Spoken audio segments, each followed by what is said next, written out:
ewé ń jẹ iwájú ṣáni tí tàwa Ọlọ́run ló dé.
Mo kí gbogbo wa lọ́lọ́kan òjọ̀kan. Mo kí ọkùnrin nínú wa, mo kí obìnrin, mo kí ọmọdé, bẹ́ẹ̀ ni mo kí ẹ̀yin àgbàlagbà.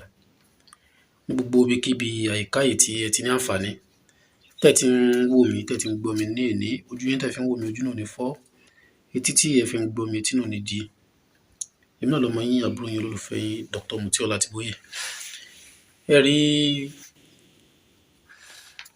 gẹ́gẹ́ bí ẹ ṣe mọ̀ lórí ètò yìí, bí a ṣe máa ń ṣe, òun náà ni a máa ń sọ̀rọ̀ nípa ìtumọ̀ àlá, a máa ń sọ̀rọ̀ nípa àwọn nǹkan kéékèèké tí a lè máa ṣe, a dẹ̀ tún máa ń sọ̀rọ̀ nípa ìmọ̀ nọ́mbà tá a mọ̀ sí numerology. Àsìkò àìrí ni àìbéèrè ẹni, ó rẹra díẹ̀ ni, alhamdulilayi, ara ti ń bọ́ sípò tó dáa.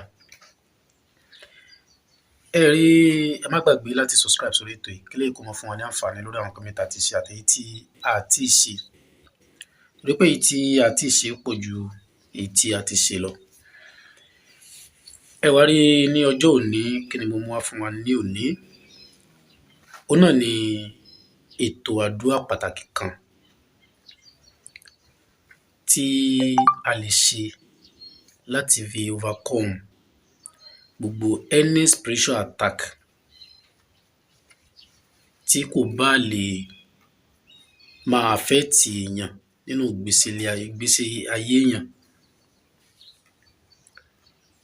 Kíní kan mo kàn fẹ́ jẹ́ kí a mọ̀ lórí ọ̀rọ̀ àdúrà.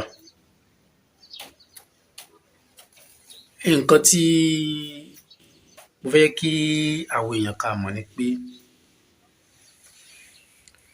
ọ̀rọ̀ àdúrà ṣíṣe pẹ̀lú sùúrù ni àti ìgbàgbọ́. Tí èèyàn bá ní ìgbàgbọ́ tó sì ní sùúrù, àdúrà onígbàgbọ́ Ọlọ́run kì í fi ráre. Wọ́n ní tí onígbàgbọ́ tó bá ṣe àdúrà, tí ó bá bìlífù pé àdúrà òun ò gbà, wàláhì bàbá ńlá irọ́ ni. Bí ilé ayé ṣe tó yìí, tá à ń sùn, tá à ń jí, tá à ń wọ bẹtírúmù, tá à ń tọ́ílẹ̀tì, tá à ń jẹun, àìmọye aburú tó ti gba ẹ̀gbẹ́ wa kọjá. Àmọ́ tí Ọlọ́run ọba tí kò jẹ́ kí aburú náà kó ṣe wá. Tí nǹkan kan bá ṣèyàn, lèyàn tó mọ̀ pé èèyàn ò jẹ́ nǹkan kan. Ni èèyàn tó máa mọ̀ pé èèyàn ò jẹ́ nǹkan kan. Tí nǹkan ò bá tí ì ṣèyàn, lèyàn máa ń sọ pé mo lágbára. ọ̀rọ̀ àdúrà ó dàbí ẹni tó ń pọnmi sínú ìkòkò ni, tó wá ń pọnmi síbẹ̀ lójoojúmọ́. Níjọ́ tí ẹni tó ń pọnmi sínú kòkò, níjọ́ tó bá wá nídìí omi, á wá lọ bu omi náà. Ẹni tó wá ní báwo ni ti àdúrà ṣe jẹ́, báwo ni ti ọ̀rọ̀ àdúrà ṣe jẹ́, irú ẹni bẹ́ẹ̀ tí aburú bá ṣẹlẹ̀, kàkà kí ó fi yà sọ́dọ̀ ẹni tí ó jẹ́ aládùúà tó ń ṣe àdúrà, á sì gbalé ẹni tí kìí ṣe lọ. Ó ló jẹ́ kí n mú ọ̀rọ̀ àdúrà yìí wá ní òní kó máa jẹ́ àǹfààní fún gbogbo wa. Ẹ rí bí ayé ṣe tó yìí ń sìn, kódà kìí ṣe Nàìjíríà nìkan, àìmọye àwọn ọ̀pọ̀ èèyàn tó jẹ́ pé wọn lè sọ̀rọ̀ ara wọn gan síta. Èmi tẹ́lẹ̀ rí tí mo jókòó náà tí mo ń sọ̀rọ̀ yìí, ẹ̀rù ayé á máa bà mí gidi. Ẹ̀rù ayé á máa bà mí. Ẹlòmíì wọn á gbójú oorun wọn á mú. Ẹlòmíì wọn á máa sọ ọjọ́ tó bá fẹ́ travel. Ẹlòmíì sì ní wọn á máa sọ nígbà tó bá ń jẹun. Bí àdúrà ẹ bó bá ti wá pọ̀ tó níwájú Ọlọ́run, òun náà ni ó fi jẹ́ pé àwọn aláburú ipa wọn ò ní ká ẹ. Nítorí pé àwọn aláburú tẹ́ ẹ rí yẹn náà, àwọn náà ń pe Ọlọ́run. Àbí nígbà tó lè bá fẹ́ lọ jalè, á sọ pé Ọlọ́run dákun jẹ́ ká succeed. Ọlọ́run á sì gbàdúrà wọn, àmọ́ ọ̀tọ̀ ní nǹkan, oníwọ náà ò ní dákẹ́ àdúrà.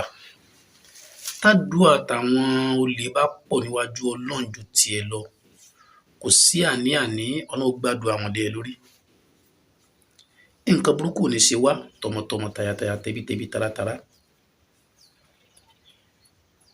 Ẹ rí lọ́jọ́ òní, gẹ́gẹ́ bí mo ṣe ṣàlàyé, oríṣi àdúrà yìí méjì mo fẹ́ fún wa, bí a ṣe máa ń lo black candle láti fi ba any spiritual attack tá a máa fi ń bàjẹ́, ìyẹn fún ẹni tó bá nígbàgbọ́. Àdúrà yìí ọ̀nà méjì mo fẹ́ mú gbà. Ọ̀nà àkọ́kọ́ nílànà ti Mùsùlùmí, ọ̀nà èkejì nílànà ti Christian. Èmi kìí ṣe Christian o, mi ò ṣe Christian. Àmọ́ láti ìgbà tá a ti wà ní secondary school, ìgbà yẹn tá à ń ṣe IRK, wọ́n á máa sọ̀rọ̀ Ànábì Isa alayhi salatu wasalam tí a mọ̀ sí Jesus Christ. Wọ́n á máa sọ̀rọ̀ ẹ̀ fún wa dáadáa nínú Quran. Ọlọ́run dẹ̀ ń sọ̀rọ̀ nípa ìwé tiẹ̀ tó gbé wá. Mo wá kàn wò ńjọ́ kan pé tí èèyàn bá wà láyé tó pera ẹ̀ Mùsùlùmí, tó bá wá ní báwo ni títí Jesus Christ jẹ́, definitely ẹni náà kìí ṣe Mùsùlùmí òdodo. Ó ló mú mi lọ ṣe Bible study ní 2003 sí 2004 tí mo dẹ̀ ní diploma in Bible study. Ìgbà mẹ́ta àwọn pastors náà bá wá mi wálé, ó tiẹ̀ surprise àwọn kan jọ́ kan nígbà yẹn tí mo kàn wá ń ta mo gbá bọ́ọ̀lù báwọn Jehovah Witness dé nìyẹn. Wọ́n bá ń bá mi sọ̀rọ̀, tí wọ́n bá ti fẹ́ mú fast Bible kan wá, máa ti sọ ibi tó wà, máa sọ eléyìí, máa sọ ibi tó wà. Wọ́n á surprise wọn pé àfáà ni ẹ̀. Mo ní opportunity láti lọ sí Bible study at least fún ọdún kan, mo fi ṣe diploma ńgbà yẹn. Mo dẹ̀ like àwọn Christian fún kinní kan nípa àdúrà ṣíṣe.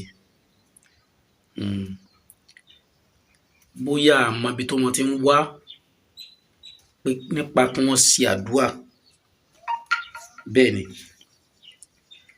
kì í ṣe pé mùsùlùmí náà ó ṣàdúà, àmọ́ ìlànà tó olúkálùkù fi ń ṣe àdúà tiẹ̀ ó yàtọ̀. Ìlànà tí olúkálùkù wa tá fi ń ṣe àdúà ó yàtọ̀. Ẹ wá rí nílànà ti Christian tí mo fẹ́ mú wá fún wa. Nílànà ti Christian tí mo fẹ́ mú wá fún wa. Gbogbo àwa tí a bá lè ṣe é, gbogbo àwa tá a bá lè ṣe é, gbogbo nǹkan kọ́ ni oògùn bí mo ṣe máa ń ṣàlàyé fún wa. Gbogbo nǹkan kọ́ ni oògùn. Ẹlòmíì ò nídìí pé kó máa jó nǹkan kó máa lò ó. Wàhálà ẹlòmíì àdúrà lọ̀rọ̀ ẹ nídìí. Ẹlòmíì dẹ̀ ní oògùn tó sì lò náà tó lò títí tó ò tí ì rí yípadà nǹkan tí o lò fún. Èmi máa advice irú àwọn bẹ́ẹ̀, ẹ gbààwẹ̀ kẹ́dẹ̀ ṣe àdúrà. Ẹ wá rí àdúrà tí mo wá fún wa ní ìní tá bá ní bóyá spiritual attack kan tó ń bá yàn jà, bóyá oúnjẹ ojú oorun ni, bóyá ọkọ̀ ojú oorun ni, bóyá àìríṣẹ́ ni o, bóyá ń wáṣẹ́ kan àrí, tàbí any form of spiritual attack, ó ní a máa ń lo àdúrà yìí fún. Kírú ẹni bẹ́ẹ̀ kó gba àwẹ̀ ọjọ́ kan péré. Tẹ́ni náà ò bá lè gba àwẹ̀, tó bá jẹ́ pé àwa la fẹ́ bá a ṣe, á bá gba àwẹ̀ yẹn ni. Ọjọ́ kan péré la fẹ́ fi gba àwẹ̀. Àmọ́ ọjọ́ náà tó bá jẹ́ nínú oṣù, ìgbà tá a máa ń ṣe on the 9 inú oṣù, àwọn ìgbà tá a lè ṣe nìyẹn o, on the 9 nínú oṣù, on the 18 nínú oṣù, ó di ọjọ́ méjì, on the 9 àti on the 18 ọjọ́ méjì. On the 26 nínú oṣù, ó ní a máa ń ṣe àdúrà yìí. Tá a bá ṣe lọ́n the 9, a lè ṣe lọ́n the 16. No, tá a bá ṣe lọ́n the 9, a lè ṣe lọ́n the 18. Tá a bá ṣe lọ́n the 18, a lè ṣe lọ́n the 26. Ìyẹn àdúrà tí mo fẹ́ ṣàlàyé fún wa. Tí a bá ti wá fẹ́ ṣe àdúrà yìí, ẹ jẹ́ ká ra kándù dúdú kan ká wá fún ẹni tí a fẹ́ bá ṣe àdúrà yìí. Tá a bá ti fún ní kándù yìí, ẹni náà á fi kándù á dì mọ́wọ́ ọwọ́ méjèèjì, á ṣe àdúrà bó bá ṣe fẹ́ sí. Tó bá ti ṣe àdúrà sí, á fi nu gbogbo ara rẹ̀ látòkè délẹ̀ ní ìhòòhò ọmọlúàbí. Mi ò ní kẹ́ wà ń bẹ̀ ńgbà tó bá fẹ́ nura o, kẹ́ máa wo òwò ní òwò. Tẹ́ni ẹ bá ti wá fi nura tó fi nura tán, ẹni kó fi sọ́wọ́ ìwà wa tá a fẹ́ sí ònídìí ẹ̀. Àmọ́ àwẹ̀ yẹn dandan a gbọ́dọ̀ gbà á. Tá a bá ti wá gba àwẹ̀ yẹn, táwa bá ti ń bírèkì àwẹ̀ yìí, á gbà á nígbà kì í ṣe àwẹ̀ bíríbírí o. Tá a bá bẹ̀rẹ̀ àwẹ̀ láti nǹkan bíi nílànà bí àwọn mùsùlùmí ṣe máa ń gbà àwẹ̀ láti gbà á, aago méjì náà la máa bírèkì. Tá a bá ti bírèkì tán, á wà ní kí ẹni yẹn kó tanná sí kándù náà, kó wá ka Psalm 9, kó ka Psalm 9, kó kà á, kó wá kà á nígbà 9, kó kà á bẹ́ẹ̀ nígbà 9. Tó bá yẹ pé ẹni tó lè kà á ni, tí ò bá lè kà á, á bá kà á, á fi tọrọ, á fi ṣe àdúrà fún un. Tá a bá ti wá parí àdúrà yẹn, tí a ti parí ẹ̀ fún un, kándù yẹn á ti tàn. Kò gbọ́dọ̀ jẹ́ kí iná kándù yẹn ó kú. Kò gbọ́dọ̀ jẹ́ kí, tí iná kándù yẹn bá kú kò sí problem o, àmọ́ kò gbọ́dọ̀ kú. Nítorí pé tí iná kándù yẹn bá kú, k'Ọlọ́run jẹ́ kó rí ìṣẹ́gun lórí nǹkan tó ń wá. Iná kándù yẹn ò gbọ́dọ̀ kú, kó tàn. Tó bá dẹ̀ ti fẹ́ tan kándù náà, kò gbọ́dọ̀ tanná sí i láti ká ló tanná sí, ó fẹ́ tanná, ó wá dorí ẹ̀ kodò, á gbèdì kándù yẹn lélẹ̀, á fi iná ráǹdì. Tí kándù yẹn bá ti dúró, á wá tanná sí i ní òkè. Tó bá ti tanná sí i lókè, á fi síbẹ̀. Àìtàn fáànù, a gbọ́dọ̀ fẹnu pa kó jó. Ẹni yẹn ó gbọ́dọ̀ jókòó tì í kó máa ka sáàmù yẹn nígbà Psalm 9, kó kà á nígbà 9. Tó bá ti wá kà á nígbà 9, tó bá ti kà á tán, tí kándù yẹn bá ti jó tán, kó wá máa ṣe àdúrà bó bá ṣe fẹ́ títí tí ẹni bá ṣe àdúrà yìí oorun tó bá sùn lọ́jọ́ náà wàláì tàláì alálà àṣẹgùn Ọlọ́run á dẹ̀ gbé borí gbogbo ìṣòro náà, àmọ́ kó fi àwọn nǹkan tó bá dùn kó fi ṣe sàárà. Ẹ wá rí ọ̀rọ̀ mi ò ní jù báyìí lọ ní òní. Bí a ṣe máa ń ṣe nílànà ti mùsùlùmí pẹ̀lú àṣẹ Ọlọ́run, màá ṣàlàyé ẹ̀ lọ́la fún gbogbo wa. Ojú yín tẹ́ fi ń wò mí ojú náà ní fọ́, èyí tẹ́ fi ń gbọ́ mi tí náà ní di. Lẹ́ẹ̀kan sí ẹ má gbàgbé láti subscribe sórí ètò ìkílẹ̀ kó mọ̀ fún aláǹfààní lórí àwọn kan mi tá ti ṣe àtẹ̀yí tá ti ṣe. Ó dàbọ̀.